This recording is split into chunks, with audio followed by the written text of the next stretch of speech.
Shalom tout à chacun, shalom, shalom. Nous vous saluons là où vous êtes dans vos maisons, là où vous êtes parmi les frères et les sœurs.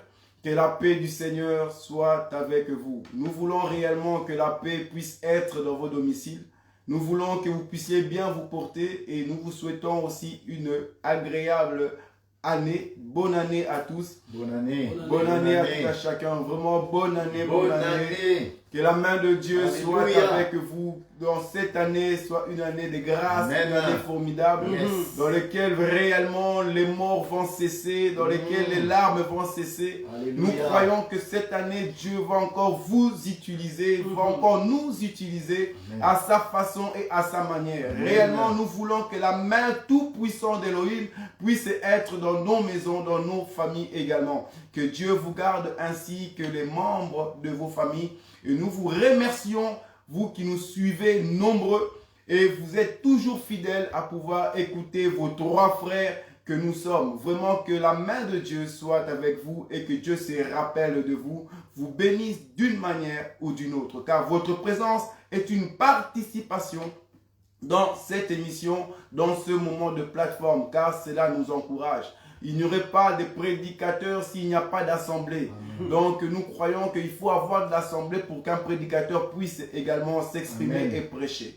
Donc votre présence est une bénédiction pour nous et également l'Éternel ne manquera pas de vous bénir d'une manière ou d'une autre. Vous qui prenez votre temps de pouvoir nous écouter, de pouvoir prier également pour nous d'une manière ou d'une autre, de pouvoir également aussi nous faire venir par les moments de partage, car vous partagez également les vidéos, que les gens qui sont dans les endroits un peu plus lointains puissent écouter la nourriture que Dieu est en train de nous communiquer. Je bénis toute personne qui partage toutes les vidéos que nous faisons, toute personne qui partage également cette vidéo, que réellement Dieu se souvient de vous, car c'est ce qu'on appelle l'œuvre d'évangélisation. Nous sommes limités à un certain nombre, mais à travers les partages que vous êtes en train de faire, il y a encore d'autres personnes qui sont en train d'écouter le message que nous sommes en train de propager. Et que Dieu vous bénisse à travers l'œuvre d'évangélisation que vous êtes en train de faire en partageant les vidéos, pas seulement le nôtre, mais les vidéos des serviteurs de Dieu, des enfants de Dieu. Que Dieu vous bénisse d'une manière et d'une autre. Voici, nous sommes aujourd'hui encore dans vos maisons, afin de pouvoir partager sur un thème qu'on a titulé l'Évangile. Nous voulons expliquer l'Évangile, nous voulons également évangéliser. Dieu va parler d'une manière ou d'une autre de la bouche de ses enfants et j'ose croire, comme d'habitude, que notre Père est fidèle et il va nous faire du bien. Amen. Sans plus tarder, nous allons passer la parole au premier intervenant qui est le bien-aimé frère Patou que vous connaissez bien et que c'est un homme qui parle bien, un homme qui sait réellement comment tuer l'Égyptien parce que nous croyons que pour tuer l'Égyptien, mes bien-aimés, il faut faire quoi? Il faut regarder à sa gauche et à sa droite. Quand tu regardes à ta gauche et à ta droite, Moïse, c'est ainsi que tu peux tuer l'Égyptien. Donc nous croyons que c'est un homme qui sait réellement regarder à sa droite et à sa gauche. C'est un homme très prudent. Amen. Que l'Égyptien, pour le tuer, il faut regarder à sa droite et à sa gauche. Ainsi, tu peux tuer l'Égyptien. Et c'est un homme qui sait parler à la loi et au témoignage. Car si nous ne parlons pas ainsi, il n'y aura point d'aurore. Donc notre bien-aimé frère Patou va prendre la parole afin de pouvoir bénir le peuple de Dieu. Frère Patou, à vous la parole. Merci beaucoup, mon frère Edimo Kachama, pour la parole. Amen. Bonsoir à tous et à tous, peuple de Dieu. Je vous dis encore une fois de plus mes meilleurs vœux. Amen. Et nous croyons que cette année 2021, le Seigneur va encore nous visiter. Amen. Cette année 2021, le Seigneur nous donnera encore de la vigueur afin que nous puissions demeurer toujours dans sa parole et de marcher dans la sanctification, bien-aimés dans le Seigneur. Vous savez, bien-aimés dans le Seigneur, la bénédiction par excellence, c'est la parole de Dieu. Amen. Ce n'est pas le matériel. Quand le Seigneur vous donne la parole, il vous donne sa parole, c'est ça la véritable bénédiction. Car la déclare que tout passera, mais sa parole ne passera jamais. Amen. Donc, si tu veux vivre éternellement, bien-aimé, tu dois mettre cette parole en pratique, car c'est une richesse inébranlable. Amen. Sans plus tarder, comme mon frère Edimo Kachama l'a bien dit, aujourd'hui nous allons parler sur l'évangile. Qu'est-ce que nous appelons évangile, bien-aimé? Je vais prendre une écriture dans le livre de Matthieu.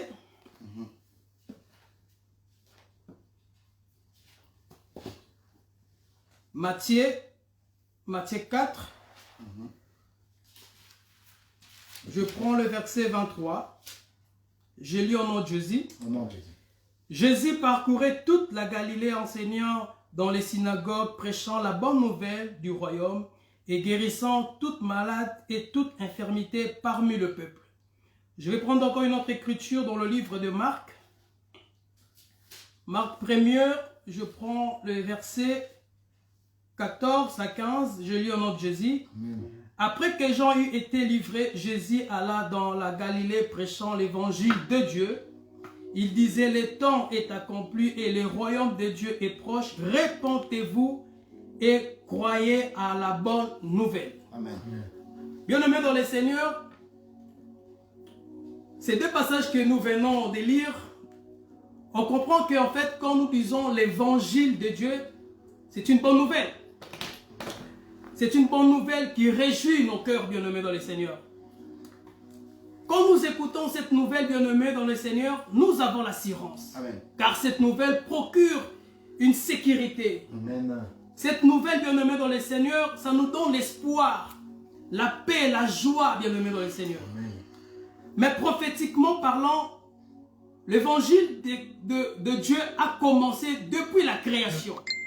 Vous allez remarquer que la Bible nous dit l'Esprit de Dieu s'est mouvé au-dessus des eaux.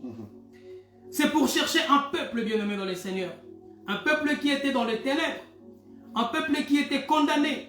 Et l'évangile de Dieu vient pour délivrer ces peuples qui étaient condamnés. Amen.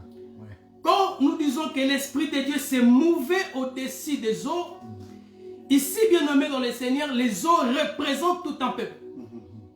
Selon Apocalypse, chapitre 17, le verset 15, la Bible nous dit, les eaux que tu as vues, sur lesquelles la prostituée est assise, c'est le peuple des nations de langue. Amen. Voyez-vous?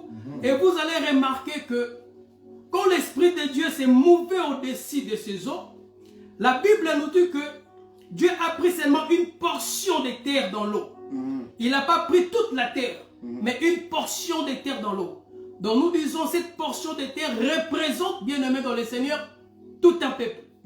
Tout un peuple que le Seigneur avait mis à part. Amen. Tout un peuple que le Seigneur avait réservé de croire à cet évangile de Dieu, bien-aimé dans le Seigneur.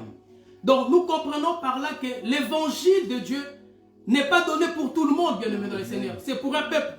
Amen. Raison pour laquelle vous allez remarquer il y a des athées. Ça ne nous étonne pas des gens qui refusent la parole de Dieu. C'est tout à fait normal. Parce que cet évangile n'est pas réservé pour ces gens-là. Cet évangile, bien nommé dans le Seigneur, est réservé pour toi et moi. Amen. Parce que la Bible nous dit que le Seigneur nous a prédestinés avant la fondation du monde, bien nommé dans le Seigneur.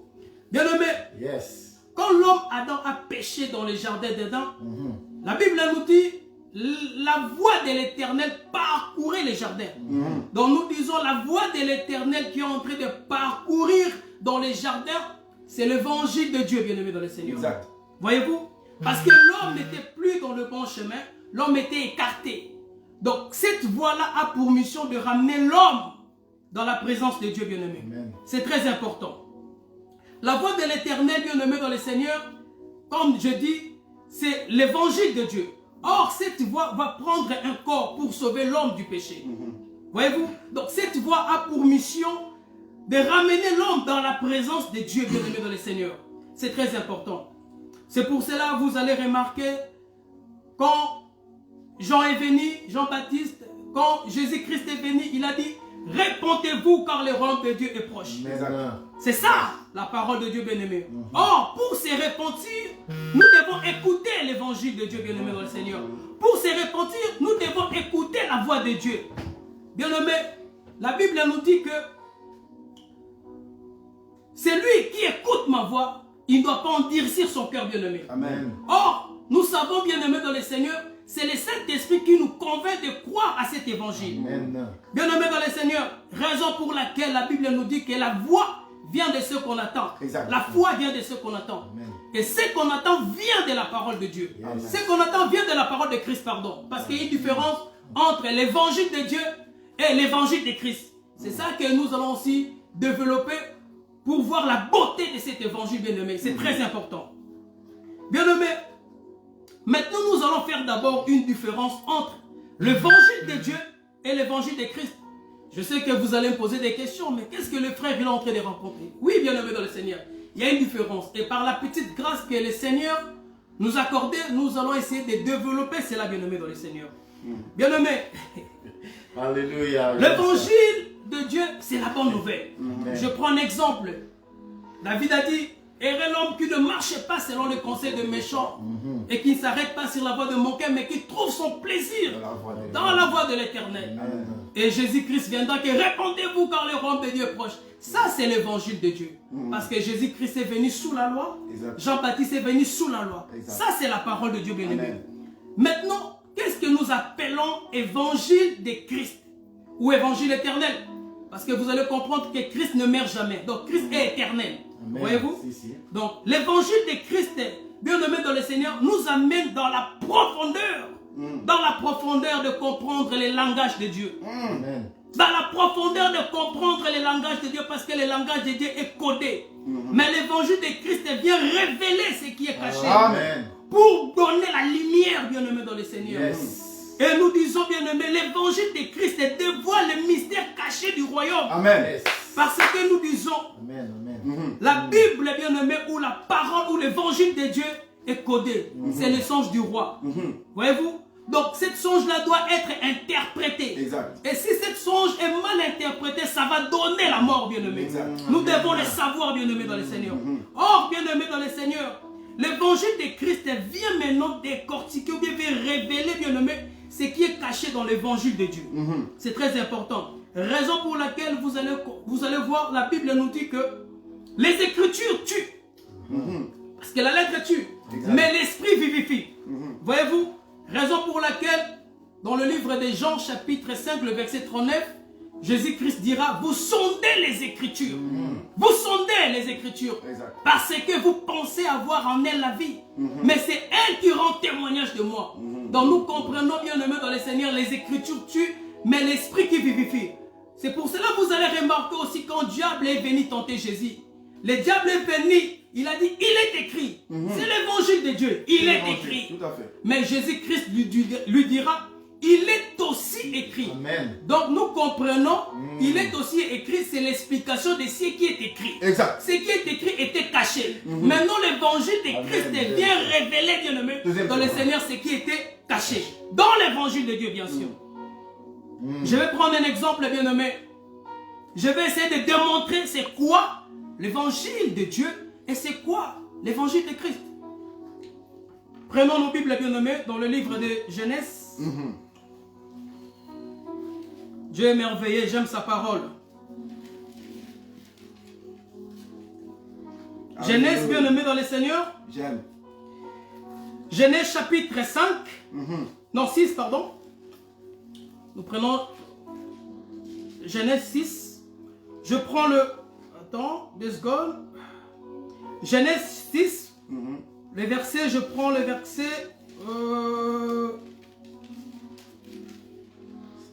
Je prends le verset d'abord, je prends le verset 5. Ok. L'Éternel vit que la méchanceté des hommes était grande sur la terre. Exact.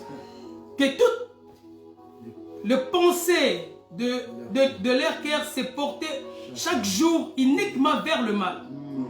Je prends le verset 7 pour ne pas tarder, gagner le temps un peu.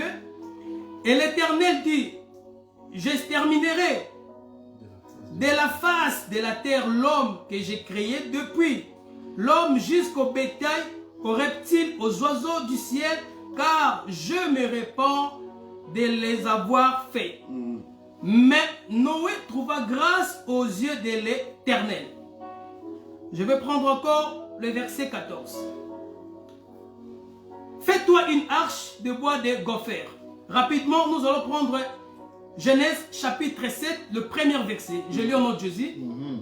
L'Éternel dit à Noé, entrez dans l'arche, toi et toute ta maison, car je te vis juste devant moi parmi cette génération. Bien-aimé, ça c'est l'évangile de Dieu. Parce que nous allons faire la différence entre l'évangile de Dieu et l'évangile de Christ. Ne soyez pas pressés, bien-aimés, vous allez bien manger. Alléluia. Amen. Amen. Bien-aimés dans le Seigneur, l'Éternel vit que la méchanceté de l'homme, bien-aimé, était grande sur la face de la terre. Dieu a dit à Noé, fais-toi une arche. Bien-aimé, nous voyons ici l'arche que Noé il est en train de faire, c'est pour échapper au déluge, bien-aimé dans le Seigneur. C'est très important. Mais pourquoi Dieu a dit seulement à Noé et pas aux autres? Parce que la Bible nous dit que Noé était intègre. Noé, il craignait Dieu, bien-aimé dans le Seigneur. C'est pour cela qu'il a trouvé cette grâce, bien-aimé dans le Seigneur. J'aime ça. Mon frère t'appelle Boéka, aide-moi à la lecture dans le livre de Matthieu, chapitre 24, le verset 36 à 39. Matthieu, chapitre 24. Nous allons démontrer c'est quoi l'évangile de Dieu et c'est quoi l'évangile de Christ. verset 36 36 à 39. à 39. Je lis au nom de Jésus. Amen. Amen. Pour ce qui concerne du jour et de l'heure, personne ne le sait.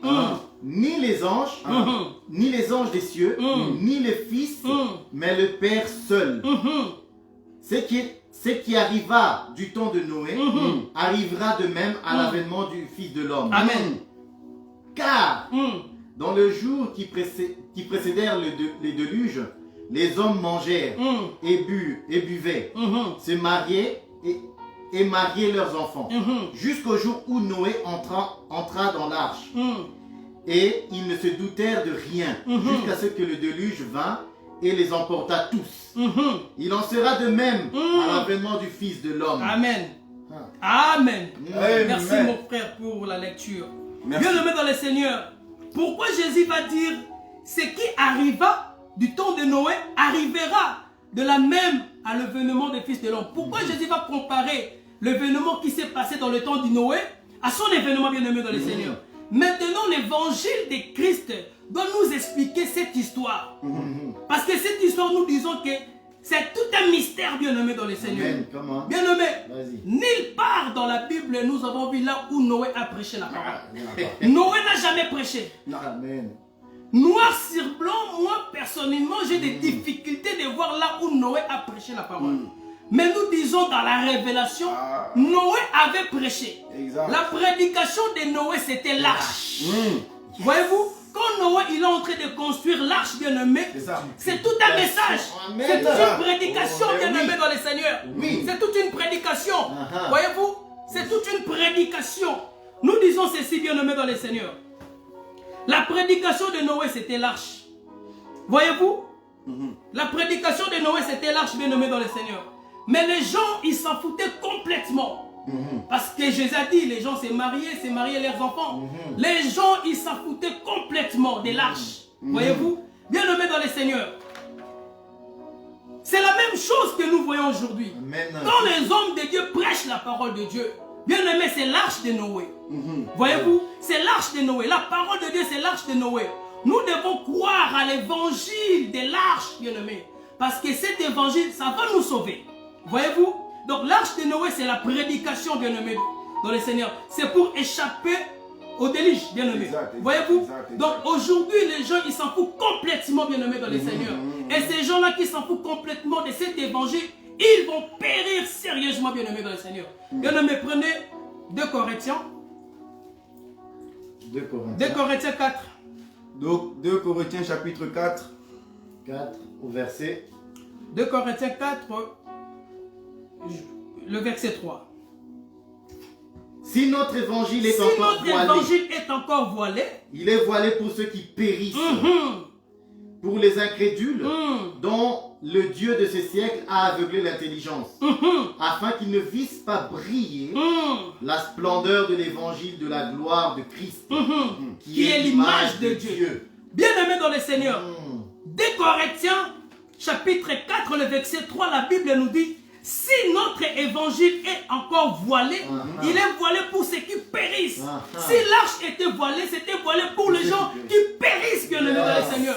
Bien-aimé, c'est la même chose aujourd'hui.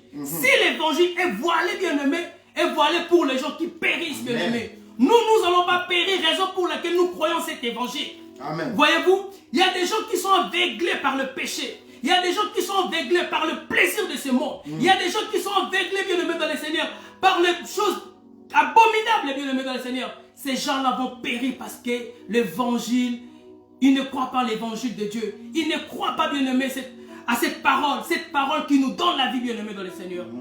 Bien-aimés, c'est bien d'écouter la parole de Dieu. C'est voir l'arche. Parce que les gens voyaient l'arche de Noé. C'est bien aussi de toucher l'arche. Nous disons toucher l'arche, c'est prêcher la parole. C'est bien, bien-aimé dans le Seigneur. Mais pour rentrer dans l'arche, bien-aimé, ça c'est autre chose. Ça c'est la mise en pratique de la parole de Dieu. C'est ça que nous disons que c'est l'étape majeure de la vie chrétienne. Ça c'est l'étape majeure. Entrer dans l'arche, bien-aimé, c'est mettre la parole de Dieu en pratique. Oui, tu peux toucher l'arche, tu peux parler des Écritures, c'est bien. Est-ce que cette Écriture, tu le mets en pratique? Oui, bien-aimé, les gens à l'époque de Noé, ils ont vu l'arche. Bien-aimé, oui, tu nous écoutes parler. Est-ce que cette parole, tu le mets en pratique? Bien-aimé, ça c'était juste pour faire la différence entre l'évangile de Dieu et l'évangile de Christ. Mais apôtre Paul va dire quelque chose de très important dans le livre des 1 Corinthiens. 1 Corinthiens 14, le verset 6. Le frère Boéka, s'il vous plaît. 1 Corinthiens 14, au verset 6. Je lis au nom de Jésus. Amen. Et maintenant, frères, de quelle utilité vous serais-je si je venais à vous parler en langue, et si je ne vous parlais pas par révélation, ou par connaissance, ou par prophétie, ou par doctrine? Amen. Bien-aimé, l'évangile de Christ, nous les présentons en 4 manières. Par révélation, par doctrine, par connaissance et par la prophétie. Cette histoire, je vous ai parlé, c'est par la révélation. Maintenant, je prends un exemple. Si je dis que je vais présenter cette histoire de Noé, dans la prophétie, bien-aimé, je vais utiliser notre langage. Parce que l'évangile de Christ est tellement riche, bien-aimé, dans le Seigneur. Nous disons que Noé avait 3 enfants. Mais prophétiquement parlant, Noé avait 4 enfants. Le 4e enfant, c'était l'arche. Or, nous disons le 4e enfant, c'est Judas, qui doit combattre pour sauver sa famille. L'arche a sauvé la famille, bien-aimée dans le Seigneur. Raison pour laquelle, bien-aimé, dans le livre des Juges, après la mort de Josué, les enfants d'Israël consultèrent l'Éternel. L'Éternel a dit, c'est Judas qui montera pour combattre les Cananéens. Or que le véritable Judas, c'est notre Seigneur Jésus-Christ qui est mort sur la croix de Golgotha, bien-aimé, pour nous sauver la vie. L'arche a sauvé la vie de Noé. L'arche a sauvé la vie des 3 fils de Noé. L'arche a sauvé, bien-aimé. Là, je suis dans la prophétie. Mais si maintenant je vais rentrer encore dans la prophétie encore, nous disons que Noé avait seulement un fils. Le fils là, c'était l'arche. Voyez-vous? Donc, Christ a dit, je suis dans le Père et le Père est en moi. Donc, Noé était dans l'arche et l'arche était Noé. Bien-aimé, vas-y. Jean 3. Jean 3. Verset 17. Jean 3, verset 17. Oh, j'aime cette parole. Jean chapitre 3, verset 17. La vie éternelle. Notre bien-aimé Dorian est là pour écrire pour ceux qui vont lire ou n'ont pas bien entendu le chapitre et le verset. Je vais lire Jean 3. Jean 3. Verset 17. Jean 3, verset 17. Ouais, verset 17. Oh là. Jean chapitre 3. Jean chapitre 3, verset 17. Il dit ceci. Dieu, en effet, n'a pas envoyé son Fils dans le monde pour qu'il juge le monde, mais pour que le monde soit sauvé par lui. Et 18. C'est lui qui croira, n'est point jugé, mais c'est lui qui ne croira pas, est déjà jugé parce qu'il n'a pas cru au Fils unique de Dieu. Bien-aimé, le Fils unique de Noé, c'était l'arche. Si tu ne crois pas à l'évangile de l'arche, bien-aimé, tu es déjà jugé. Et maintenant, nous allons prendre, regarde, le verset 36. C'est lui qui croit au Fils à la vie éternelle, et celui qui ne croit pas au Fils ne verra point la vie, mais la colère de Dieu demeure sur lui. Les gens qui n'ont pas cru à cet évangile de Noé, à l'arche de Noé, bien aimé, la colère de Dieu est portée sur ces personnes-là. Voyez-vous, là je suis maintenant dans la prophétie. Mais si maintenant je vais parler par la connaissance, parce que nous avons 4 manières de parler.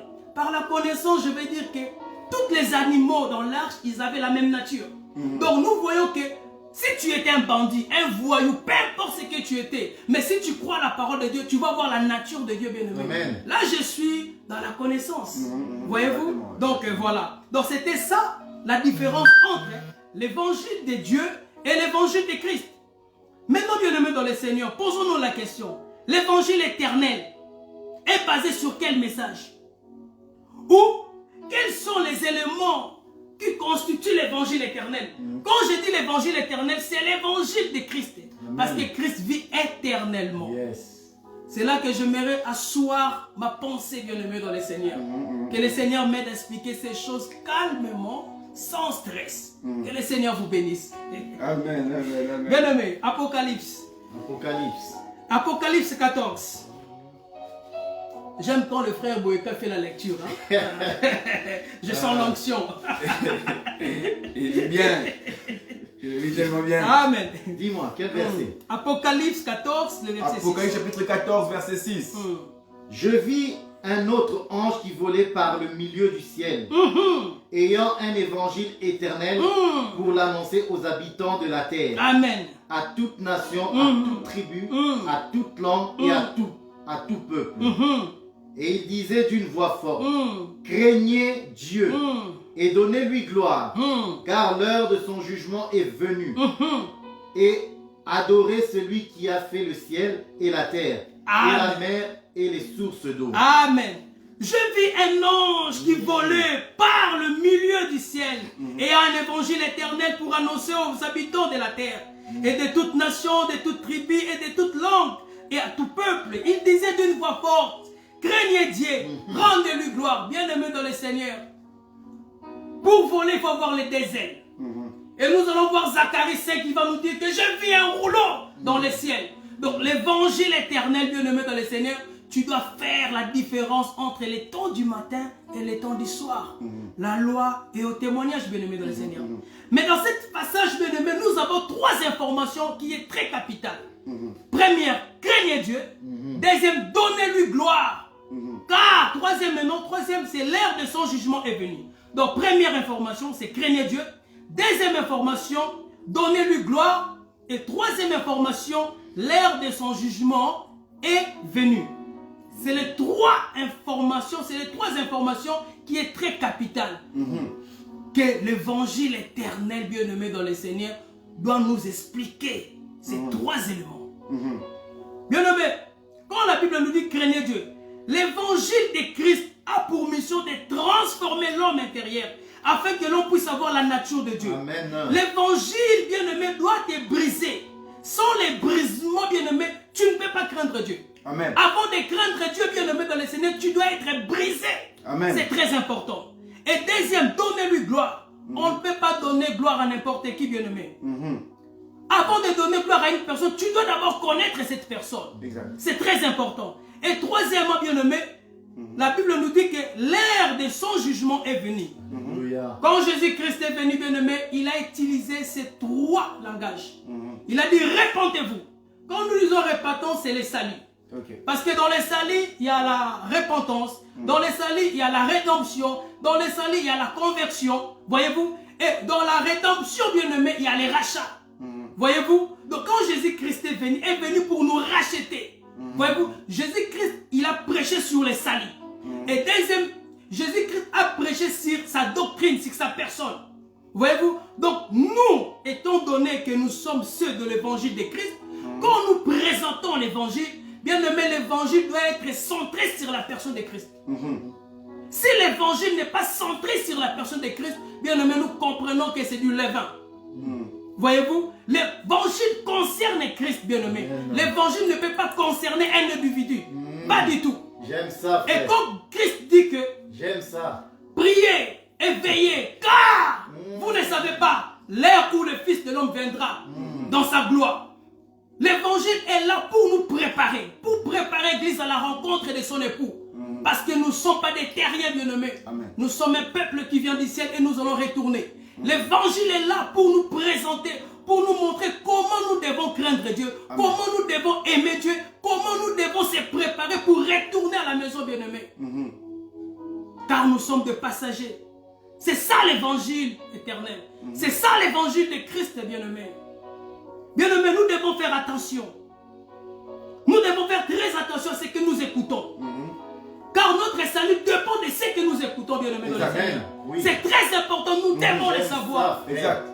Bien-aimé, j'aime ça. 1 Corinthiens. J'aime ça. 1 Corinthiens, 1 Corinthiens 3. chapitre 3, J'aime verset, ça. Tu prends le verset 10-11. 1 verset Corinthiens 10, 3, verset 10-11. Mhm. Selon la grâce de Dieu qui m'a été donnée, j'ai posé le fondement comme un sage architecte et un autre bâti dessus. Ok. Mais que chacun prenne garde à la manière dont il bâtit dessus. Car personne ne peut poser un autre fondement que celui qui a été posé, savoir Jésus-Christ. Amen, bien-aimé dans le Seigneur. Apôtre Paul dit, j'ai posé les fondements comme un sage architecte. Exact. Et un autre bâti dessus, mais que chacun prenne garde de la manière il bâtit dessus.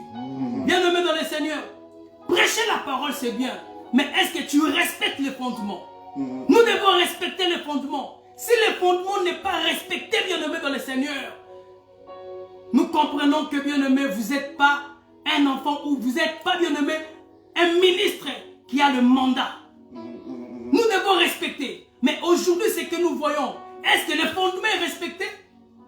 Tu vas voir quelqu'un comme Edimo Kachama, il va dire Edimo ministry. Boyeka ministry. Bouleli ministry. Le jour où notre papa dans la foi, il va dire qu'aujourd'hui ce n'est plus l'assemblée des élus, c'est Bouleli ministry, nous allons quitter. Nous quittons. Même sa femme, elle va quitter.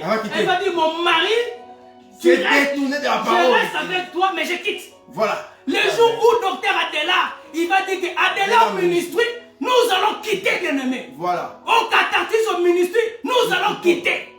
Nous devons respecter le fondement, bien-aimé. Il y a de bornes qu'on ne peut pas toucher, bien-aimé, dans le Seigneur. Voilà. Nous devons respecter l'évangile. L'évangile est centré sur Christ et bien-aimé dans le Seigneur. Voyez-vous, l'évangile est centré sur Christ. Raison pour laquelle l'apôtre Paul dira dans le livre des Galates, chapitre 6, le verset, chapitre 6, le verset, chapitre 1, pardon, le verset 6 à 9, apôtre Paul a dit que je m'étonne que vous vous détournez si promptement. C'est par la grâce de Dieu, à celui qui vous a appelé pour passer à notre évangile. Non pas qu'il y ait notre évangile, mais il y a des gens qui vous troublent et qui veulent renverser l'évangile de Christ. C'est ça que nous voyons. Les gens troublent l'évangile de Christ par leur message. Les auteurs, des messages bien aimés dans le Seigneur qui ne cadrent pas la parole de Dieu. Le message qui est hors contexte dans la parole de Dieu bien aimé dans le Seigneur. Vous allez voir un homme qui vous parle. Oui, j'ai fait ça, j'ai prié pour un tel. Bien aimé, je suis désolé. Ton voyage, ta bénédiction, c'est pour toi. Oui, nous devons faire la différence entre témoignage et parler de Christ. Amen. Quand tu témoignes Christ bien-aimé, c'est autre chose. Ça édifie les gens, ce n'est pas mauvais. Mais quand tu présentes Christ bien-aimé, tu es en train de transmettre la vie. Et cette vie est éternelle, bien-aimé. Nous devons le savoir, bien-aimé, dans le Seigneur. C'est pour cela l'apôtre Paul dira que mon évangile n'est pas des hommes. Oui, Jésus-Christ a dit aussi, ma doctrine vient d'en haut. Ma doctrine n'est pas de la terre. L'évangile de Dieu, l'évangile de Christ, bien-aimé, ne vient pas de l'éternel, bien-aimé, dans le Seigneur. Ne vient pas de la terre, mais vient de l'éternel. Raison pour laquelle, bien-aimé, quand nous disons évangile éternel, l'évangile éternel a commencé depuis l'éternité. Parce que la Bible nous dit que l'agneau de Dieu a été immolé avant la création. Or, aujourd'hui, nous prêchons l'évangile de l'agneau qui a été immolé avant la fondation du monde. Bien-aimés dans le Seigneur, c'est très important de comprendre ces choses, car notre salut dépend de ça, bien-aimé. Bien-aimé, l'évangile de Christ est basé sur la vérité. Et à travers cette vérité, bien-aimé, nous avons le salut. Et par la puissance de cet évangile, bien-aimé, nous avons la vie éternelle. L'évangile de Christ, bien-aimé, vient nous éclairer et nous montrer comment nous pouvons marcher sur la terre. Parce que nous sommes que des pèlerins. L'évangile est là pour nous préparer, bien-aimés. L'évangile est là pour nous édifier, pour nous fortifier, savoir comment marcher. C'est la raison pour laquelle, bien-aimés, nous devons savoir comment compter nos jours sur la terre. Et l'évangile est là pour nous aider, bien-aimés, dans le Seigneur. Que le Seigneur vous bénisse abondamment. Amen. Acclamons, acclamons pour l'Éternel. Acclamons, acclamons vraiment. Acclamons. Là où vous êtes, acclamez, acclamez pour le roi des rois, le créateur de toutes choses, celui qui nous a fait grâce de pouvoir écouter un tel message qui fait tressaillir de joie chaque enfant que nous avons. Retourne les mains, retourne. Alléluia. Alléluia, alléluia. Vraiment que l'Éternel puisse bénir son fils, notre bien-aimé, le serviteur Patou, qui nous a communiqué un message très important et capital. Nous étions là en train de l'écouter de la même manière que vous aussi, vous étiez en train de l'écouter, nous aussi, en étant ici. On était concentrés à la parole que Dieu était en train de nous dire. Ce n'est pas le frère qui parlait, mais c'est l'Éternel qui était en train de nous parler. Parce qu'il est écrit ceci, que dans le dernier temps, dernier jour que nous sommes, personne enseignera son concitoyen. Nous tous, nous serons enseignés que par l'Éternel lui-même. Raison pour laquelle nous étions concentrés à pouvoir écouter qu'est-ce que Dieu était en train de nous dire. Parce que Dieu ne vous parle pas à vous seulement, mais à nous aussi. Quand le bien-aimé parlait, nous étions concentrés afin de pouvoir écouter concrètement, sans distraction, que ce que Dieu était en train de nous communiquer. Nous avons compris que Noé, sa prédication était lorsqu'il était en train de bâtir l'arche. Cette arche, il n'était qu'en train de prévenir que l'enlèvement était proche. Amen. Cette arche était en train de nous signaler que nous devons nous repentir car la pluie va bientôt arriver. La pluie va bientôt descendre et l'enlèvement est proche. Nous avons saisi également à travers la bouche de notre bien-aimé que Dieu nous a parlé que dans l'arche, lorsque l'arche s'ouvre, tout animal qui rentre dans l'arche, même si tu es un lion, tu ne peux pas manger ton bien-aimé antilope. Même si tu étais qui que ce soit, dans l'arche, nous sommes tous égaux. Dans l'arche, nous mangeons tous l'herbe. On ne se mange pas entre nous. On ne s'insulte pas entre nous. On ne s'attaque pas entre nous. Mais dans l'arche, nous avons tous le même esprit et le même chemin, la même destination. C'est ce que nous avons compris à travers la bouche de notre bien-aimé Patou, que Dieu a vraiment communiqué la sémence aujourd'hui pour nous bénir d'une manière ou d'une autre. Réellement, nous allons sans plus tarder passer au deuxième intervenant de la même manière que ce frère m'a fait tressaillir de joie lorsque je l'écoutais, même si je fermais ma bouche, au-dedans de moi, l'enfant était en train de tressaillir et l'enfant était en train de grandir. Parce que c'est très important. L'enfant, lorsqu'il rentre, au début, c'est un tout petit morceau. Mais l'enfant doit grandir. Donc, c'est les paroles ainsi qui fait grandir l'enfant. Nous comprenons également qu'on doit faire attention, qu'on ne doit pas être des fanatiques. De Edmond Ministry, X Ministry, nous demandons où est-ce que frère, tu as pioché ces choses. Donc, le bien-aimé était en train de nous dire, revenons à la parole véritable. Amen. Revenons et obéissons aux Écritures. Et arrêtons d'être des fanatiques lorsque tu sais que ton pasteur est en train de se dévier. Arrête d'être fanatique, même si tu l'aimes de tout ton cœur, même si tu l'aimes la personne n'importe comment. Lorsque notre papa, si notre papa dévie, nous quitterons l'assemblée parce que notre salut en dépend. Nous comprendrons qu'il n'est pas dans le même arche que nous et nous quitterons parce que notre vie en dépend. C'est le message que nous avons entendu, un message puissant, un message édifiant. Vraiment bien aimé, que l'Éternel puisse te bénir ainsi que toute ta famille. Nous allons passer sans plus tarder au deuxième intervenant qui est à côté de moi, qui lui aussi était en train de tressaillir. Nous allons l'écouter sans plus tarder. Bien-aimé Boyka, à vous la parole et nous restons concentrés. Amen. Et nous t'écoutons. Amen. Je vous salue au nom de Jésus. Amen. Amen. Amen. En tout cas, nous étions très bénis parce que comme le bien-aimé l'a dit, nous avons envie de dire Amen. Nous avons envie de crier. Voilà. Il disait des bonnes choses, des tonnerres. Ça nous faisait du bien. Parce que présenter l'arche comme la prédication de Noé est magnifique. Et que nous sommes tous à l'intérieur, nous avons la même nature et nous ne nous dévorons pas. Bon, le frère Kachama a tellement fait un bon résumé que je ne m'attarderai pas dessus. Que Dieu te bénisse, mon frère. Alléluia. Amen. Que Amen. Dieu rajoute encore. Amen. Il Amen. rajoute Je encore. reçois. Au Amen. nom de Jésus. Amen. Recevons. Alors, nous parlons de l'évangile. J'aime beaucoup ce terme parce que c'est l'évangile, c'est la bonne nouvelle. Dieu ne nous annonce pas une mauvaise nouvelle. Donc, Dieu veut que tu saches qu'il t'annonce quelque chose de bien, de merveilleux. L'évangile, c'est merveilleux. Parce que l'évangile, c'est pour ta restauration, c'est pour le salut de ton âme, c'est pour que tu comprennes que Dieu t'a pardonné. Pourquoi? Parce que on va commencer à lire. Je vais commencer à lire et puis je m'expliquerai par la suite. Amen. Je vais prendre le livre de Romains. Et j'aime beaucoup ce livre parce que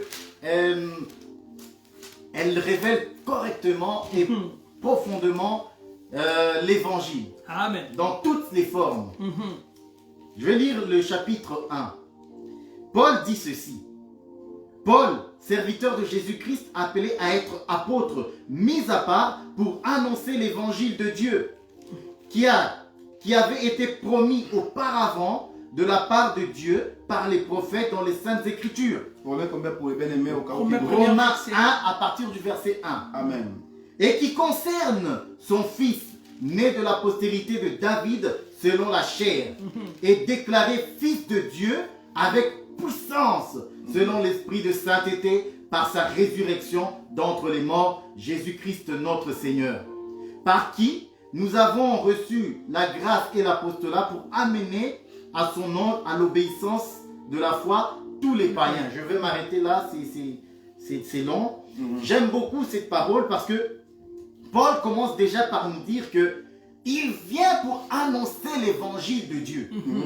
Cet évangile concerne son fils. Cet évangile concerne le Christ.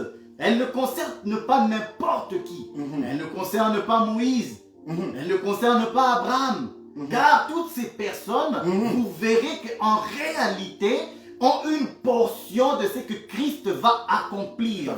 Il dit, l'évangile de Dieu qui a été promis auparavant de la part de Dieu par les prophètes. Donc, l'évangile, cette bonne nouvelle, a été préfiguré, annoncé par les prophètes. Dieu a annoncé cet évangile par les prophètes. C'est ça qu'on appelle l'évangile de Dieu que mon frère a tellement bien expliqué. Alors je ne vais pas m'attarder dans l'explication de l'évangile de Dieu. Je ne veux pas faire aujourd'hui cette différence-là. Je vais prendre juste le terme évangile. Amen. Le Dieu de Christ éternel. Amen. On va tout mettre ensemble. Amen. Amen. Amen. Donc cet évangile a été préfiguré par les prophètes, par des histoires, par des personnages. Et ces personnages, tous, on appelle ça Christ. Ils sont tous des oins de Dieu. Quand on parle du oin, on parle de Christ. La vie d'Abraham révèle une portion que Jésus va accomplir. Que Joseph révèle une portion que Jésus va accomplir. Parce qu'en réalité, Jésus, c'est lui le Christ. Amen. Amen. Il va accomplir tout ça. Et il n'y a pas que les hommes. J'ai pris les hommes, mais il y a aussi des Déborah, des Esther. Donc, quand on parle de Christ, on ne parle pas des hommes. On parle de toutes ces femmes-là aussi qui ont été des Christ. Parce qu'il y a des femmes qui sont des Christ. Mais ça ne nous dit pas que la femme a certains droits dans l'Assemblée des saints. Non, je ne suis pas là aujourd'hui, mais j'en parlerai une autre fois. Là, je parle de Christ qui accomplit ce que les hommes ont accompli et ce que les femmes ont accompli. Amen. Parce qu'en réalité, en Christ, il y a ces deux natures-là. Amen. Amen. Il dit, concernant son fils, né de la postérité de David. Amen. Amen. Donc, nous voyons que ce Christ, cet enfant qui va naître, il va être né de la postérité de David. Il est donc roi. C'est pourquoi quand Christ vient dans le monde, il dit mon royaume n'est pas de ce siècle, de ce monde plutôt. Vous voyez? Il est né de la lignée de David, de cette descendance royale. Parce qu'il est déjà roi. Christ est roi. Donc il va naître dans la royauté. Amen. Et cette royauté, c'est dans la maison de David. Amen. Amen. Je dis ceci.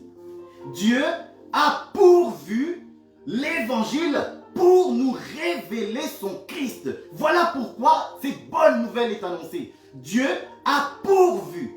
Quand je dis pourvu, ça veut dire que avant la fondation du monde, Dieu a pourvu.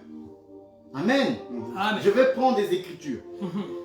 Dans 1 Pierre 1:18, pour ceux qui sont 1 Pierre chapitre 1. chapitre 1 au verset 18, et j'aimerais que, frère Edmond, que tu puisses prendre Éphésiens 4, 1, 4. Moi, je vais lire le 1 Pierre. Amen. Amen. Je lis ceci. La Bible dit ceci. Sachant que ce n'est pas par des choses périssables, par l'argent ou de l'or, que vous avez été rachetés de la vaine manière de vivre que vous avez hérité de vos pères, mais par le sang précieux de Christ, comme d'un agneau sans défaut et sans tache, prédestiné avant la fondation du monde. Amen. Tu dois donc savoir ceci, c'est que Dieu a prédestiné Christ. Il a immolé Christ avant la fondation du monde. Il est prédestiné. Mon frère, lis le passage de Éphésiens chapitre 1, verset 4. Voici ce qui est écrit. En lui, Dieu nous a élus avant la fondation du monde. Dieu nous a élus avant la fondation du monde. Amen. Allons-y. Pour que nous soyons saints et sans défaut devant lui. Ok. Pour que nous soyons saints, pas pour que nous soyons des pécheurs. Amen. Dieu nous a lis la prédestination.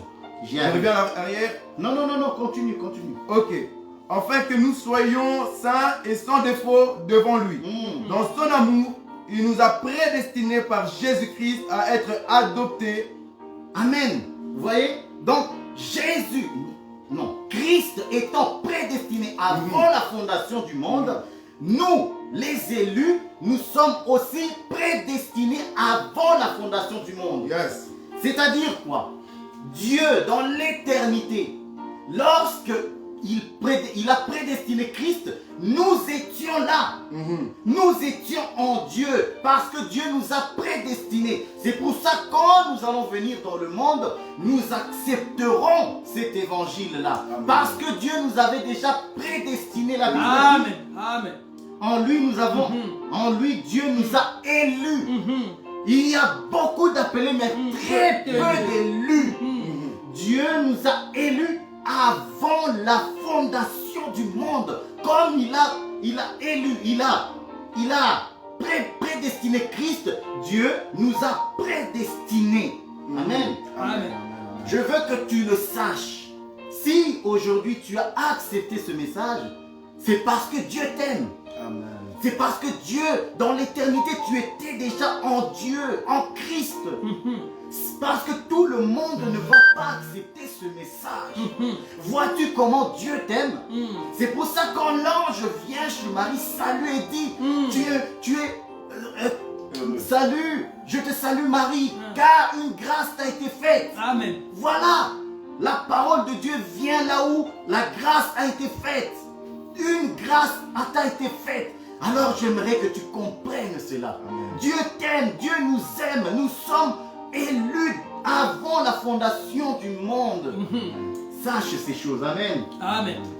Pourquoi donc l'évangile va être mis en route? À cause du péché. J'aime le dire et le rappeler que Dieu n'a pas été surpris par le péché. Exact. Dieu a prédestiné Christ justement à cause du péché. Amen. Et la Bible dit ceci.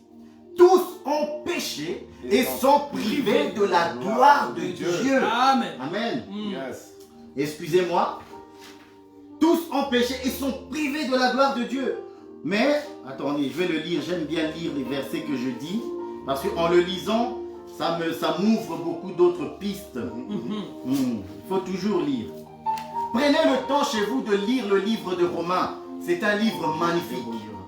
Il dit, car tous ont péché et sont privés de la gloire de Dieu. Ils sont gratuitement justifiés par la grâce, par le moyen de la rédemption qui est en Jésus-Christ. Vous voyez? Amen. Donc, dans l'évangile, nous allons voir plusieurs choses qui se trouvent. Pourquoi? Parce que l'évangile, c'est pour la restauration de l'homme. Ah, j'aime ça. Parce que le péché nous a séparés de Dieu. Amen. Ok? Dans l'évangile, nous allons retrouver la restauration, le rachat, la rédemption. Nous allons retrouver des éléments comme... Attendez, que je trouve les mots. Des éléments comme le salut, la guérison, la délivrance, le pardon des péchés. Pourquoi le péché? Parce que le péché nous a séparés de Dieu. Alors l'évangile va nous ramener à Dieu. Amen. Alors en quoi consiste-t-elle l'évangile?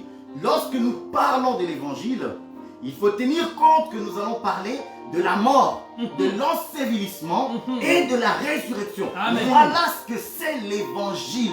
En quoi consiste l'évangile? La mort. Pourquoi? Parce que la Bible dit le salaire du péché, c'est la mort. Donc il faut traiter le problème du péché. Il faut donc détruire le péché. Amen. Amen. L'évangile va traiter l'ensevelissement. Parce que et la nature d'Adam, cette nature doit être ensevelie, enterrée, détruite pour qu'elle ne fasse plus de dégâts. Amen. Voilà l'ensevelissement. Donc enterré. C'est pourquoi d'ailleurs, vous verrez que dans Romains 6, c'est lui qui le traite très bien. Il dit, Romains 6 à partir du verset 1. Que dirions-nous donc? Demeurions-nous dans le péché afin que la grâce abonde? Loin de là. Amen. Nous qui sommes morts au péché, comment vivrons-nous encore dans le péché? Et ignorez-vous que nous tous qui avons été baptisés en Jésus-Christ, c'est en sa mort que nous avons été baptisés. Nous avons donc été ensevelis, vous voyez ça? Avec lui par le baptême en sa mort, afin que comme Christ est ressuscité des morts par la gloire du Père, de même nous aussi, nous marchions en nouveauté de vie. Voilà, nous avons les éléments qui rassemblent l'évangile. Donc la mort, l'ensevelissement et la résurrection. Alors pourquoi la résurrection? Parce que la nature divine va prendre place désormais. Amen. Dans la vie de ceux qui croient, de ceux qui acceptent le message de l'évangile, le message du salut.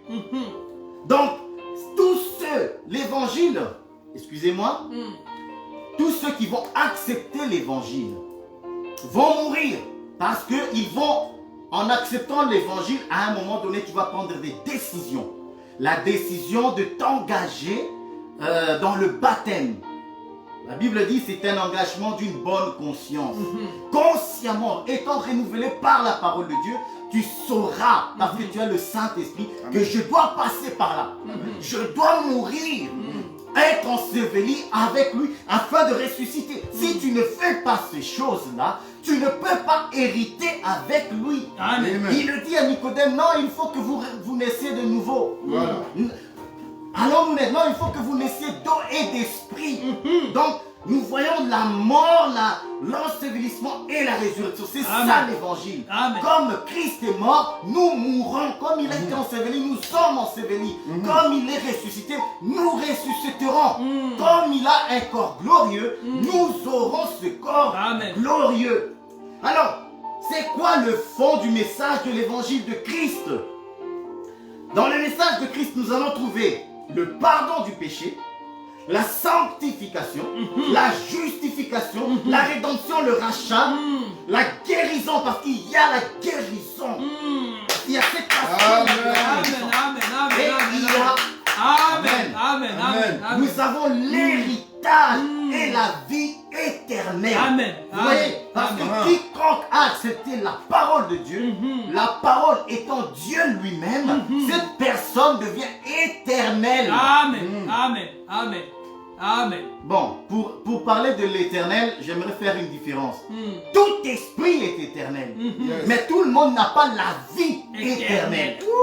Donc, tout esprit est éternel, c'est-à-dire quoi? Il y a J'aime ces des choses. gens qui seront qui vont ressusciter pour aller vers la perdition, vers un enfer. Excusez-moi de le dire, mais je le dis C'est comme la ça. vérité. En enfer, dans la géhenne. Il y en a qui ressusciteront, il y en a qui ne mourront même pas, Exact. qui seront enlevés avec Jésus. Et il y en a qui seront ressuscités pour hériter la vie. Et nous voyons cela dans le parabole du riche et de Lazare, le sein d'Abraham et le lieu du tourment. Ce n'était qu'un petit aperçu. Exact. La réalité est bien pire que ça. Ah oui. Amen. Alors, comme je l'ai dit, nous voyons les éléments qui vont composer l'évangile. Donc, il y a le pardon, le rachat. Nous parlons de la sanctification, de la justification. Et je vais vous parler d'un message que j'aime beaucoup. Et j'espère que chacun d'entre nous va se retrouver. Ésaïe 61. Chacun d'entre nous va se retrouver. Et... oh, j'aime ça. Voici ce que dit Ésaïe dans le chapitre 61. Lisez-le. C'est merveilleux. Dieu est merveilleux. Il dit ceci. Verset combien, papa? Au verset 1. Il Isaïe dit... 61, verset 1. L'Esprit du Seigneur l'Éternel est sur moi, car l'Éternel m'a oint pour porter des bonnes nouvelles. Amen. Voilà l'évangile. Christ entre dans la synagogue et il prend ce rouleau pour dire cette parole est accomplie aujourd'hui. Amen. Attends, on y va. Car l'Éternel m'a oint pour porter des bonnes nouvelles aux malheureux. Donc si tu es malheureux, cette parole est pour toi. Amen. L'évangile Amen. est pour toi. Alléluia. Il m'a envoyé pour guérir ceux qui ont le cœur brisé. Si tu as le cœur brisé, Ce message est pour toi. l'évangile de Jésus-Christ est pour toi. Il a le pouvoir de te guérir. Il dit pour proclamer aux captifs la liberté. Amen. Donc si tu es captif du péché, tu n'arrives pas à t'en sortir. L'évangile est pour toi. Amen. Gaï, J'aime ça. j'aime cette parole. J'aime ça. Aux prisonniers la délivrance. Donc si tu es lié par quelconque pouvoir de l'ennemi, l'évangile est pour toi. Amen. L'évangile Amen. est pour toi et pour nous. Dieu a donné l'évangile pour nous, pour Amen. que nous soyons guéris, sauvés, rachetés, délivrés du péché. Et j'aimerais que tu le saches. Garde ça jalousement dans ton cœur. L'évangile de Jésus-Christ est pour moi. Amen. Écoutez ceci, j'aime là, le verset 3. Ah, excusez-moi. Pour publier une année de grâce. Bonne année à vous. Je vous Bonne dis année. bonne année. Bonne année. Voilà l'évangile. L'évangile te souhaite bonne année. Bonne année. Non seulement la salutation, mais l'évangile te dit bonne année. C'est une année de grâce. Amen. Nous sommes dans une année de grâce. Depuis la croix, depuis que le sang de Jésus a coulé, nous sommes entrés parce que nous avons cru, nous l'avons reçu. Bonne année, mon Bonne frère. année. Disons-le, bonne Bonne année. année à tous. Quand tu te réveilles, Disez-vous bonne année là où vous êtes en live. Disez-vous bonne année. C'est ça l'évangile. C'est ça. quand tu te réveilles, sache que c'est bonne année. Aïe. C'est bonne année tous les jours jusqu'à ce que Jésus Aïe. revienne. Amen. Nous sommes dans l'année de grâce. Amen. Et dans l'année de grâce, tu as droit à toutes ces choses. La guérison t'appartient. La délivrance est à toi. Le salut est à toi. Ah. Et dans cette bonne année, j'aimerais bien que vous le sachiez et que tout le monde le sache. Alléluia. Une année de vengeance de notre Dieu arrive. Pendant que nous sommes dans l'année de grâce, Entrons dans l'arche, comme mon frère a dit. Entrons dans l'arche. Ne soyons pas incrédules. N'endurcissons pas nos cœurs. Jesus. La Bible dit, si tu entends ces paroles, n'endurcis pas ton cœur. Amen. Ne sois pas incrédule. Parce que la parole de Dieu est bonne. C'est une bonne nouvelle pour toi. Pour le salut de ton âme. Pour ton éternité, bon. Amen. Amen. Amen. Amen. Amen. Amen. Amen. Nous allons prendre 2 versets, puis j'aurai terminé. Parce que j'aime beaucoup rester dans cette ambiance de bonne année. Parce que j'aimerais que chacun d'entre nous sache que nous sommes dans la bonne année de Dieu, pas des hommes. Nous allons prendre le livre de Pierre. 1 Pierre. Bonne année, mon frère. Bonne année. Bonne année, bonne année. Bonne année, bonne année, bonne année. Sachez qu'il vous aime beaucoup. Amen. Bonne Je année. vous aime. Merci, Bien-aimés, nous sommes dans l'année de grâce. Dieu nous a donné une bonne année, une Amen. nouvelle année. Aujourd'hui, tu peux recommencer avec Dieu. Relève-toi. Relève-toi. De là où tu es, relève-toi. Reçois Amen. le pardon de Dieu. Dans Amen. l'évangile, il y a le pardon. Amen. 1 Pierre. Mm. Excusez-moi. Bon, dites-moi si j'ai débordé parce que je dois respecter. Continue, papa. Ok. Continue. Non, vous pouvez dire que j'ai... Continue, papa. Ok. Nous pouvons Ok. continuer. Bon. Ta parole, c'est ma parole. Ma parole, c'est sa parole. Nous Amen. sommes dans le même barque. Amen. Continuons, papa. Je m'arrête là. Bonne année, mes frères. Bonne année. Acclamons pour l'éternel. Acclamons pour l'éternel. Acclamons pour l'éternel. Bien-aimé, acclamons pour l'éternel. Acclamons. C'est merveilleux, ces choses. C'est merveilleux. Acclamons Cette parole est bonne. Acclamons pour l'éternel. Acclamons. Il est bon et merveilleux. Il est bon et merveilleux. Je vous dis qu'il est bon et merveilleux. Je suis dans la joie, mes frères. Ah non. Amen. Amen. Voilà. Amen. Frère, acclamons encore, s'il vous plaît. Non, il est bon. Il est bon. Nous aimons la parole de Il Dieu. est bon. Nous aimons. Il est bon vraiment d'être dans la présence de Dieu. Il est bon d'écouter de tels messages réellement qui nous fortifient. J'aime beaucoup écouter mes bien-aimés et vraiment concentré dans lesquels où je me trouve. Je ne suis que dans la joie de passer ce moment ensemble avec eux. Et j'ose croire de tout mon cœur que réellement quelqu'un est béni parmi ce live. Nous disons toujours, et je le répète et je le dirai toujours, l'objectif, c'est pas que tout le monde puisse comprendre le message du frère Patou, Boïka, frère Edmond. Non. L'objectif, si une seule personne a pu remettre sa vie en ordre avec le Seigneur, notre mission, elle est faite. Si une personne qui était en train de boiter dans l'œuvre de Dieu, à travers le live que nous avons fait, cette personne a repris sa vie en main et a repris la vie de prière, la vie de sanctification, l'envie de chercher encore dans la profondeur et aller dans les eaux profondes. Notre mission, notre objectif est accompli. Je ne suis pas là pour me montrer. Le frère n'est pas là pour se montrer. Le bien-aimé n'est pas là pour se montrer. Celui qui nous justifiera, celui qui nous bénira, celui qui nous donnera notre salaire, ce n'est pas vous, mais c'est l'Éternel qui nous donnera notre salaire. Notre travail à nous, c'est de communiquer ce que Dieu a mis dans notre cœur. Notre travail à nous, c'est de relever un bien-aimé, afin qu'il continue encore dans sa marche. Notre travail à nous, c'est de fortifier encore une sœur, un frère, une maman, un papa, de le remettre encore dans ce chemin qui est un chemin tortueux, un chemin difficile, qui n'est pas donné à tout le monde. Et mon bien-aimé a pu préciser, c'est prédestiné que nous sommes là. Parce que ce n'est pas tout le monde qui continuera cette marche. Elle est tellement difficile, tellement lourde, que à des moments même, tes propres frères, ta propre famille t'abandonne dans cette œuvre, dans cette marche. Ta bien-aimée femme peut te dénigrer, Ton mari peut t'insulter parce que tu as reçu le Seigneur Jésus et tu es en train de suivre ces démarches-là. Tu es en train de suivre un homme que tes yeux n'ont jamais vu, mais par la foi, ton cœur est en train de tressaillir pour lui.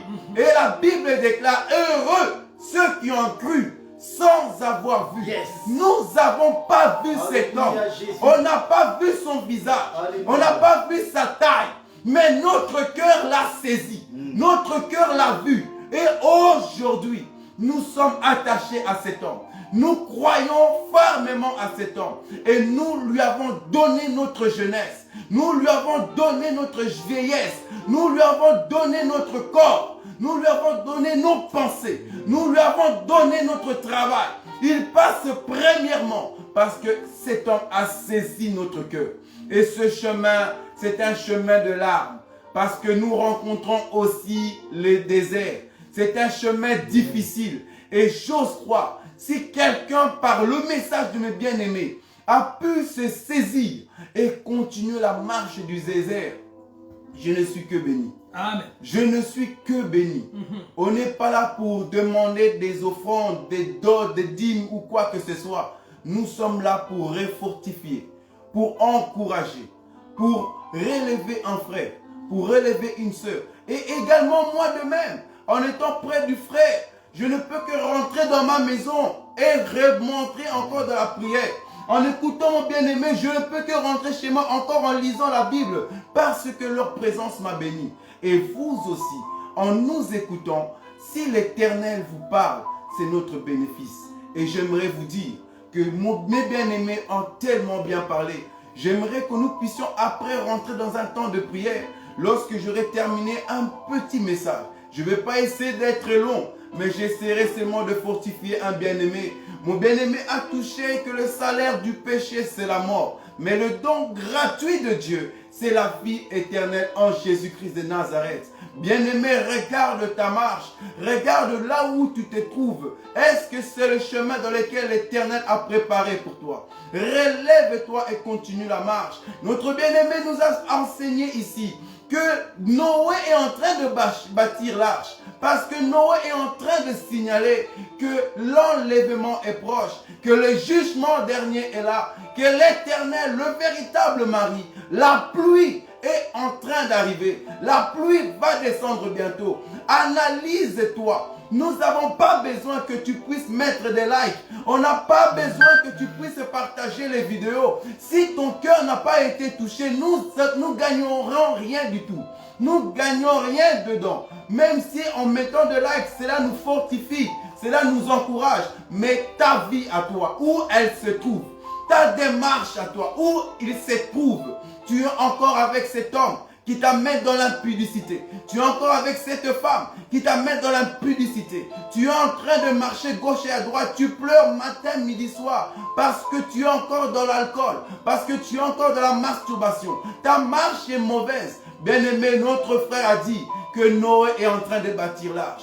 Que Noé est en train de bâtir l'arche. Et il y a encore certains animaux qui ont entendu et qui sont en train de rentrer à la porte. Parce qu'ils savent que non, la forêt ne nous sauvera pas. Je peux rester dans la forêt, mais ce n'est pas la forêt qui va me sauver. Mais c'est cette l'arche-là qui va me sauver. Notre frère nous a enseigné ici qu'il y a la prédestination. Notre frère nous a enseigné que le salaire du péché, c'est la mort. Notre frère nous a prêché qu'il faut chercher la sanctification et que l'évangile est un message de la bonne nouvelle. Mais est-ce que réellement tu es un message de la bonne nouvelle, toi qui as reçu l'évangile? Parce que nous devons voir l'évangile dans ta vie. Nous devons contempler l'évangile dans ta vie. Ça ne doit pas être un slogan, mais tu dois vivre dans l'évangile. Je vais lire quelques versets et nous allons rentrer, si Dieu nous fait grâce, dans un petit laps de temps de prière, même si nous allons vraiment courir avec le temps pour rentrer chez nous. Mais j'ose croire que Dieu nous fera du bien. Nous allons lire Jean chapitre 5, mes frères. Jean chapitre 5. Je suis. Jean chapitre 5 du verset 1, papa, tu peux déjà commencer. Après cela, Yes. il eut une fête des Juifs et Jésus monta à Jérusalem. Or, à Jérusalem, près de la porte des brebis, il y a une piscine qui s'appelle en hébreu Bethesda et qui a 5 portiques. Sous ce portique étaient couchés un grand nombre de malades, des aveugles, des boiteux, des paralytiques qui attendaient le mouvement de l'eau. Car un ange descendait de temps en temps dans la piscine et agitait l'eau. Et celui qui descendait le premier, après que l'eau avait été agitée, était guéri. Quelle que fût sa maladie. Amen. Ok. Verset 11. Jusqu'au verset 11. Jusqu'au verset 11. Là se trouvait un homme malade depuis 38 ans. Jésus, l'ayant vu coucher et sachant qu'il était malade depuis longtemps, lui dit: veux-tu être guéri? Le malade lui répondit: Seigneur, je n'ai personne pour me jeter dans la piscine quand l'eau est agitée. Papa, je n'ai personne pour faire quoi? Je n'ai personne pour me jeter dans la piscine. Dites avec moi, me jeter dans la piscine. Me jeter dans la piscine. Me jeter dans la piscine. Quand l'eau est agitée.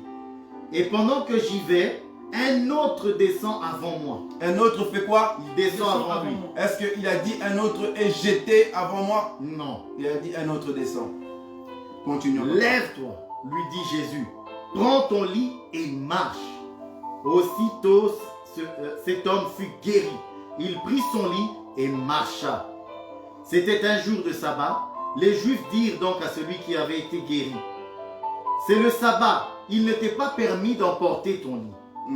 Il leur répondit: celui qui m'a guéri m'a dit: prends ton lit et marche. Que l'Éternel soit loué. Que l'Éternel puisse nous éclairer et nous fortifier, car nous disons qu'aujourd'hui c'est une bonne année, comme notre bien-aimé a enseigné. Voici l'histoire d'un homme malade de 38 ans. La Bible dit au commencement que Jésus venait d'abord de Galilée. Et la Bible dit que, au verset 1, qu'il avait une fête des Juifs. Mais Jésus va quitter cette fête des Juifs pour se diriger à Jérusalem. Jésus a quitté là où il y avait de la joie.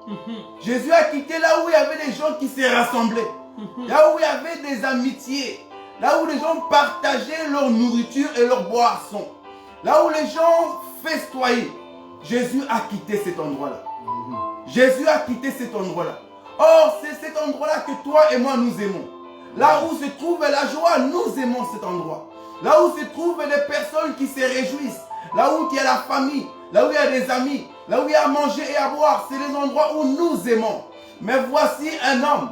Voici cet homme qu'on appelle Jésus-Christ de Nazareth. Il quitte ce lieu-là. Or qu'il devait rester dans ce lieu-là. Mais lui, il quitte ce lieu. Et la Bible nous dit qu'il s'est dirigé là où se trouvait une piscine qu'on appelle piscine de Bethesda. Et cette piscine-là, la Bible détaille que c'est là-bas où se trouvaient des paralytiques, des malades, des aveugles, des muets, des sourds, de toutes sortes de maladies. Mais qu'est-ce que Jésus-Christ fait là-bas?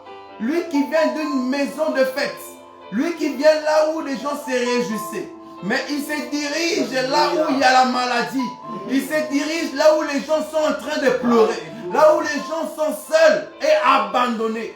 Mais c'est là où cet homme de Nazareth est en train de se diriger. Et je me pose la question, pourquoi tu vas vers là? Reste avec les gens qui s'aiment. Reste avec les gens qui fêtent. Et la Bible me dit que cet homme n'est pas venu pour les bons portants. Cet homme n'est pas là pour ceux qui se réjouissent, mais il est là pour les malheureux, comme Ésaïe 61 nous dit. Il est là pour les gens qui sont dans l'abomination, les gens qui sont attristés, les gens qui sont en train de pleurer, les gens qui sont abandonnés, comme vous et moi. Le monde nous a rejetés, le monde nous a abandonnés, mais cet homme a quitté le lieu de fête.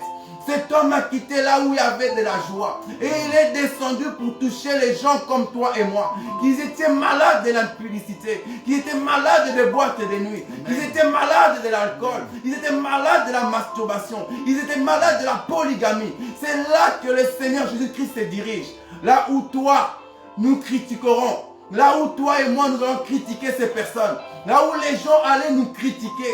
Eux, ce sont des personnes abandonnées. Eux, ce sont des personnes paralysées. Eux, ce sont des pécheurs. Mais c'est là où cet homme de Nazareth, cet homme de Galilée, c'est là-bas où il se dirige. Il ne se dirige pas là où il y a la fête, mais il se dirige là où justement il y a le deuil. La Bible dit, vaut mieux aller dans une maison de deuil qu'aller dans une maison de festin. Voici cet homme en train d'accomplir cette écriture. Et les Écritures nous disent dans le livre d'Ecclésiaste chapitre 7 verset 4 que le cœur des sages est dans la maison de deuil, mais le cœur des insensés se trouve dans la maison de festin. Jésus, en tant qu'homme sage, il sait que non, les gens qui sont en deuil, c'est eux qui ont besoin d'aide. Mais les gens qui sont dans le festin, eux n'ont pas besoin d'aide. Eux, ils sont entourés des membres de famille. Eux, ils sont entourés des amis. Ils sont là avec des copains, copines. Ils sont là avec de l'alcool. Ils sont en train de se réjouir. Mais Jésus, lui qui est la joie, lui qui est la bonne nouvelle, la lumière du monde, il ne peut que éclairer dans le ténèbre. La lumière n'éclaire pas là où il y a déjà une lumière, mais la lumière éclaire là où il y a le ténèbre. Le médecin va là où il y a la maladie, afin de pouvoir nous guérir. Voici cet homme de Nazareth en train de se diriger et quitter la fête pour se diriger là où tu te trouves, là où les gens t'ont insulté. Toi qui es stérile, là où les gens t'ont insulté, toi qui n'as point de mari, toi qui es célibataire, toi qui n'as pas de femme, là où les gens t'ont insulté, voici cet homme, il est en train de se diriger vers ces genres de personnes-là. La Bible me dit ceci, bien aimés frères, que cet homme-là, il était malade, il était à la piscine de Bethesda, mais Jésus va s'approcher de lui et va lui demander, veux-tu être guéri? Je vais aller très vite afin de pouvoir qu'on puisse rentrer dans un temps de prière. Je voulais vraiment décortiquer beaucoup de choses, mais je sens en moi que nous devons rentrer dans un temps de prière. Donc je vais raccourcir vraiment ce message pour que nous puissions prier ensuite. Parce que je sens dans mon cœur que Dieu veut encore parler à une personne pendant ces moments de prière que nous allons faire. Voici cet homme, Jésus-Christ demande à cet homme, veux-tu être guéri? Mais cet homme répond, Seigneur, je n'ai personne. Moi, j'ai personne. Mais cette personne avait 38 ans de maladie. Donc, minimum d'années, il a fait 38 ans. S'il était né en étant malade, il aurait fait 38 ans. Si la maladie l'a atteint au cours de son parcours, autour de son âge, il a au-dessus des 38 ans. Est-ce que cet homme n'a pas connu un cousin? Est-ce que cet homme n'a pas connu un neveu, un frère, une fille, ou même des enfants? Est-ce que cet homme n'avait vraiment personne? Cette personne est en train de dire, Seigneur, moi j'ai personne. Tout le monde m'a abandonné. Tout le monde m'a rejeté. Et ce qui me fait encore plus de la peine, il dit, je n'ai personne pour me prendre et me jeter dans l'eau. Que veut dire jeter? Ça veut dire que me prendre, donc te prendre toi et te jeter. Mais il n'a même pas dit, j'ai personne pour me faire descendre dans l'eau. J'ai personne pour me mettre dans l'eau. Me soulever seulement, même me jeter, Seigneur. Cela m'aurait suffi. Mais j'ai une personne qui est capable de me prendre et même de me jeter dans l'eau. Il n'y a personne qui est là pour moi. Il n'y a personne qui est capable de me jeter dans l'eau. Mais quand je me force de mes propres forces, lorsque je me force d'aller dans l'eau, chercher ma délivrance, chercher la vie de prière, chercher encore à grandir avec toi, il y a toujours quelqu'un qui vient me briser mon rêve. Il y a toujours quelqu'un qui vient pour m'insulter. Il y a toujours quelqu'un qui vient me dire que tu ne serviras à rien. Il y a toujours quelqu'un qui viendra pour me minimiser. Il y a toujours quelqu'un qui viendra pour me critiquer. Il y a toujours quelqu'un qui viendra pour me rabaisser, pour briser ma motivation, pour détruire mon rêve, pour détruire ma motivation. Il y a toujours quelqu'un qui est là pour me bloquer, pour m'enchaîner. Il y a toujours quelqu'un qui est là pour descendre dans l'eau. Mais moi, j'ai personne. Mais moi, j'ai personne. Mais alors que nous allons voir cet homme de Nazareth venir vers cette personne et va lui dire, prends ton lit et marche. Mais cet homme malade, la Bible dit que cet homme malade s'attendait à la descente de l'ange pour qu'il puisse donner la guérison. Donc dans ses yeux, c'était un ange qui avait la guérison. Mais il ne savait pas que Jésus-Christ lui-même est le véritable ange qui est venu dans le corps d'homme pour donner la guérison à cet homme. Comme mon frère a dit que toute écriture rend témoignage de Jésus-Christ. Nous allons voir, mes frères, où est-ce que Jésus est tout un ange. Nous allons lire ça très vite dans le livre de Juges. J'aimerais que mon bien-aimé Boyka puisse lire ça. Juges chapitre 13.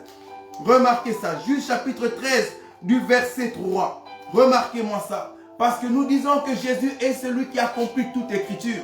Jésus, c'est l'accomplissement de la loi et l'accomplissement également de la grâce. Juges chapitre 13 verset 3. Après. Tu peux le lire. Un ange de l'Éternel apparut à la femme et lui dit, voici tu es stérile et tu n'as point d'enfant. Qui est apparu? Un ange de l'Éternel. Ok, maintenant lis-moi verset 8. Verset 8. Manoach fit cette prière à l'Éternel. L'ange est apparu, mais voici.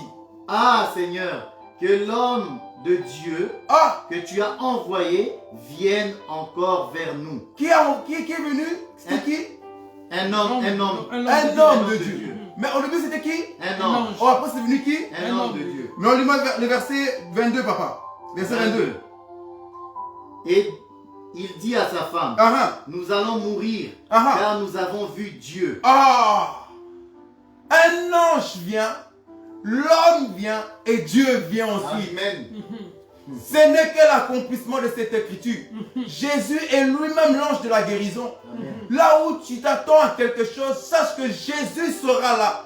Parce qu'il est tout en un. Amen. Il va accomplir ce que ton cœur désire. Amen. Si tu te livres à lui, s'il vient devant toi, cet homme de Galilée, il va changer tout à fait ta vie. Tu t'attends à quelque chose d'extraordinaire. Il deviendra cette chose d'extraordinaire-là. Parce qu'il t'aime énormément. Et la Bible nous dit ceci, que Jésus dit à cet homme, prends ton lit et marche. Prends ton lit et marche. Et je vais bondir ici avant de rentrer dans la prière. Pourquoi Jésus dira à cet homme, prends ton lit et marche? Lui qui fut guéri, lui qui a retrouvé sa force, lui qui avait perdu sa force, qui était paralytique, qui était malade, peut-être qu'il était maigre, il mangeait peu comparé à tout le monde, il buvait peu comparé à tout le monde, il sentait mauvais, mais Jésus l'a guéri. Nous croyons qu'il a retrouvé ce qu'il avait perdu, mais cet homme a voulu s'élever. Jésus lui dit non, prends ton lit et marche. Cela veut dire quoi, prends ton lit et marche? Bien-aimé, j'aimerais te dire, prends ton lit et marche, cela veut dire que dans les moments de souffrance, quand toi, homme, tu étais paralysé, tu as dit dans ta bouche que personne n'était là pour toi, mais le lit était là pour toi. Quand tu étais en train de pleurer, le lit était là pour recevoir tes larmes. Lorsque tu étais en train de pisser parce que tu ne sais pas te déplacer, tu as pissé sur ce lit. Tu as fait tes besoins sur ce lit. Le lit sent mauvais parce que toi, tu l'as communiqué ton odeur. Le lit t'a supporté. Et dans le moment de la guérison, dans le moment que Dieu t'a visité, tu veux oublier le lit. Bien-aimé, beaucoup oublient le lit. Le lit est quoi? Je vais dire ici que peut-être même qu'en étant en Afrique, tu étais marié. Tu étais en couple avec un monsieur. Cet homme t'a supporté. Cet homme t'a aimé. Et il t'a mené en Europe. Là où maintenant tu as été guéri. Là où tu as mangé et à boire. Là où tu as des allocations qui viennent pour t'aider. Et qu'est-ce que tu fais? Tu as rejeté le lit. Tu as abandonné le lit. Tu as manqué du respect au lit. Pour que le lit s'en aille. Parce que toi maintenant tu es guéri. Et vice versa. Toi homme, cette femme qui t'a soutenu. Tu n'avais rien mais cette femme était près de toi. Aujourd'hui vous savez quelque chose. Aujourd'hui tu travailles. Mais madame n'a plus la beauté que toi tu aimerais. Tu es allé chercher quelqu'un d'autre. Tu as abandonné madame. Celle qui t'a soutenu. Celle qui était près de toi. Dans les moments les difficiles. Parce qu'elle a pris du poids. Parce qu'elle a vieilli. Tu cherches des jeunes filles maintenant. Tu as oublié le lit dans lequel tu étais avec depuis le commencement. Et le lit, c'est aussi quoi? La prière que tu faisais lorsque tu souffrais, lorsque tu étais abandonné, quand personne pouvait te soutenir. Tu as prié à l'Éternel. Tu as fait des jeûnes et des retraites pour chercher la face de Dieu. Mais Dieu t'a visité. Qu'est-ce que tu fais maintenant? Tu étais redressé. Tu as abandonné la sanctification. Tu as abandonné la prière. Tu as abandonné la méditation. Les veillées et les retraites que tu faisais auparavant. Où sont-ils? Voilà pourquoi il est écrit ceci. Toi qui courais bien, pourquoi tu t'es arrêté? Pourquoi tu t'es stagné? Cherche la face de Dieu. Continue à invoquer l'Éternel. N'oublie pas ton lit. Souviens-toi des moments difficiles. Souviens-toi d'où tu viens. Souviens-toi de là où l'Éternel t'a ramassé.